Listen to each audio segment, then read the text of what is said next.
बात करेंगे doge coin के बारे में और साथ के साथ बात करेंगे शिबा इनू के बारे में। और बात करना ज़रूरी है क्योंकि कुछ ऐसा हुआ है और एलॉन मस्क ने, आपको पता है, ट्विटर का एक तरह से पूरा रीब्रांड कर दिया ट्विटर को। और ट्विटर अब ट्विटर नहीं है, ट्विटर अब एक्स हो चुका है। और पिछले कुछ दिनों से आप देख रहे होंगे एलॉन मस्क के बायो में मेंशन था XAI। एक तो आर्टिफिशियल इंटेलिजेंस और ऊपर से ट्विटर का रीब्रांड करना, ये एक बहुत बड़ा सिग्नल है। ठीक है, एलॉन मस्क AI को लेके भी काफ़ी ज़्यादा फोकस्ड हैं, जैसे हम टाइम टाइम पे बात भी करते रहे हैं। लेकिन आप देखो, ट्विटर के जब बॉस बने थे एलॉन मस्क जब ट्विटर के बॉस बने थे तो डॉज कॉइन ने 150% का पंप करके दिखा दिया था। वही नज़ारा आज भी हमको देखने को मिला है। मतलब 150% का पंप तो देखने को नहीं मिला, लेकिन 4 to 5% ग्रीन में देखने को मिला। एक जंप आज फिर से डॉज कॉइन ने लगाया because of Elon Musk. Elon Musk अगर कुछ कर रहे हैं तो भैया उसका इम्पैक्ट कहीं ना कहीं डॉज कॉइन पे भी देखने को मिल रहा है। और डॉज कॉइन के साथ साथ शिबा इनू, दोनों में आप एक चीज़ अगर नोटिस करेंगे, अगर डॉज कॉइन पंप करेगा तो शिबा इनू भी पंप करेगा। इन दोनों का कनेक्शन है और यह कनेक्शन हम पहले भी डिस्कस कर चुके हैं। और शिबा इनू में भी हमने 1% 1 to 2% की ग्रीनरी देखी। लेकिन एक तरफ बिटकॉइन की जहाँ तक बात करें तो बिटकॉइन के जो लेवल्स हैं वो नीचे आए हैं आज फाइनली। अभी जो मैं करंट लेवल की बात करूं तो बिटकॉइन का प्राइस गिरा है। और पिछले कुछ टाइम से हम डिस्कस भी कर रहे थे कि सिनेरियोज चेंज होते हैं मार्केट के अंदर। हमने आज 32,000 का भी सिनेरियो आपके साथ डिस्कस किया था। लेकिन देखो, मार्केट 24,800 से उठ के, बिटकॉइन 24,800 से उठ के, ये वो टाइम था जब 16-17 जून पे हम चल रहे थे। 20-21 जून तक बिटकॉइन 24,800 से 30,000 पे आ गया था। और 20-21 के बाद अब जुलाई मंथ में हम देखो कहाँ पे आ चुके हैं। पूरा एक महीने से भी ऊपर का टाइम हो गया, 30-35 दिन हो गए और बिटकॉइन ऊपर ही टहल रहा है। 31,800 तक का हाई लगाया, लेकिन 31,000 को ब्रेक नहीं कर पाया क्योंकि एक ऐसा रेजिस्टेंस है 31,800 का, जो ब्रेक हो गया तो फिर चीज़ें और भी अच्छी हो सकती हैं, लेकिन वही ब्रेक नहीं हो पा रहा है। और बिटकॉइन ने फाइनली आज डंप दिखाया हमको। $29,500 तक तो हम पहले भी गए थे, 2-3 बार गया बिटकॉइन, लेकिन आज $29,000 पे लेवल आया, लो लेवल की बात जहाँ तक बात करता हूँ। और उसके साथ साथ अगर हम बात करें, यहाँ पे बहुत सारे क्रिप्टो डिप में आए 3 to 4%। लेकिन जैसा हमने कहा था कि भैया डंप भी दिखेगा और डंप के साथ साथ भैया मार्केट मौका देगी डिप के अंदर बाय करने का। अब मार्केट लगातार ऊपर कंटिन्यू जाती रहेगी तो आप बाय कहाँ करोगे, है ना। तो मार्केट है, करेक्शन भी लेगा और डिप का मौका भी देगा, एंट्री का मौका भी देगा। और इस बार जितना भी डिप आएगा, एक चीज़ आप क्लियर समझ लो, इस बार जितना डिप आएगा, जितने टाइम के लिए आएगा, मौका मिस मत कीजिएगा। ठीक है, अपनी रिसर्च करके एंट्री बना सकते हैं आप। और ऐसे क्रिप्टोज में बनाइएगा जो कहीं ना कहीं बहुत लो लेवल पे ट्रेड कर रहे हैं, उनमें अच्छा जंप हमको देखने को मिलेगा।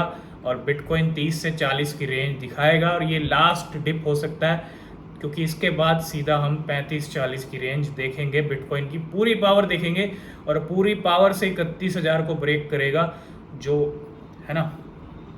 तो थोड़ा सा यहाँ पे वेट कीजिए, कुछ भी हो सकता है। बाकी जो सिनेरियोज रहेंगे हम डिस्कस करेंगे। लेकिन डॉज कॉइन अभी भी 2% ग्रीन में और शिबा इनू भी हल्का फुल्का ग्रीन में चल रहा है। अब क्या हो सकता है इन दोनों क्रिप्टो का? देखो, ये दोनों क्रिप्टो ग्रीन में चल रहे हैं। डॉज कॉइन का तो समझ आता है, एलॉन मस्क ने ट्विटर एक्स कर दिया है। अब ट्विटर के बॉस बने थे एलॉन मस्क, तब 150% का पंप आया था। लेकिन ट्विटर को लेके जो कुछ भी कर रहे हैं एलॉन मस्क कुछ भी कर रहे हैं तो भैया उसका इम्पैक्ट डॉज कॉइन पे पड़ रहा है और पड़ता है देर सवेर। तो डॉज कॉइन में भी हमने डिस्कस किया है, 6 रुपीज़ का प्राइस आ चुका है, 5 रुपये पे चल रहा था, 5 रुपये 70 पैसे 80 पैसे के करीब, अभी 6 को क्रॉस कर चुका है। जल्दी हम डॉज कॉइन के अंदर एक अच्छी रैली देखेंगे, प्राइस पूरा डबल लेके चलेंगे। 12 से 15 का हमने टारगेट ऑलरेडी डिस्कस किया हुआ है आपके साथ। इसके साथ साथ शिबा इनू में भी हम डबल का टारगेट लेके चलेंगे। 0.5 टाइम्स 07 के लेवल है और शिबा इनू भी कहीं ना कहीं जल्दी 1-0 ब्रेक कर सकता है, और ये जुलाई मंथ की जो एंडिंग है मे भी शिबा इनू हमको 1-0 ब्रेक करके 1 के लेवल पे दे दे, यानी 4-0 के साथ 1 के लेवल पे हमको जो जो क्लोजिंग है वो हमको दे सकता है शिबा इनू भी, क्योंकि अगस्त मंथ में शिबा इनू का शिबेरियम आ रहा है और वो बड़ा मैटर करता है, क्योंकि शिबेरियम कहीं ना कहीं एक अच्छा रोल प्ले करेगा। देखो शिबेरियम तो आ रहा है, लेकिन शिबेरियम का आप ये मत समझिएगा कि 100% यहाँ पे पंप करेगा। मे बी शिबेरियम के बाद पंप हो, क्योंकि सारे गेम एंड में जाके होते हैं, एक ऐसे टाइम पे होते हैं जब एक्सपेक्टेशन नहीं होता, ठीक है। तो थोड़ा सा अब हम लास्ट वीक में आ चुके हैं जुलाई मंथ के, जिसके अंदर परसों होने वाली है FOMC की मीटिंग, उसका आपको ध्यान रखना है। और FOMC की मीटिंग के साथ साथ आपको ध्यान रखना है यहाँ पे मंथली क्लोजिंग का, क्योंकि बिटकॉइन का नेक्स्ट जो रुख रहेगा, क्योंकि एक बार ये 26 जुलाई रात को जो डिसीजन आने वाला है, इस डिसीजन के बाद जो भी रुख रहेगा वो मंथली क्लोजिंग को लेकर रहेगा। मंथली क्लोजिंग बिटकॉइन कहाँ देगा, लेकिन सबसे पहले फेस करना ज़रूरी है FOMC मीटिंग को। तो ये कुछ अपडेट्स थी।